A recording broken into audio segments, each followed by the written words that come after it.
अपने जज्बात का इजहार हम कैसे सीख सकते हैं या उसको कैसे बेहतर तरीके से हम बता सकते हैं।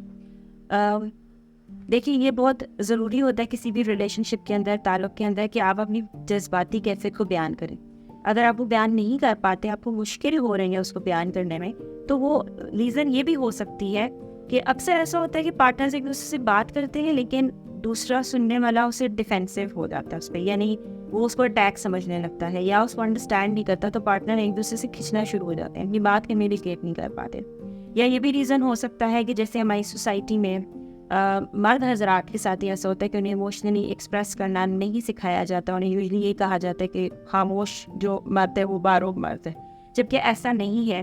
उससे बहुत सारे मसाइल क्रिएट होते हैं और रिलेशनशिप बेहतर नहीं हो सकता।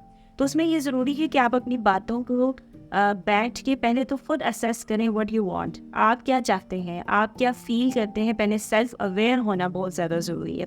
जब आप सेल्फ अवेयर होंगे तो फिर आपका अगला स्टेप होगा कम्युनिकेट करना।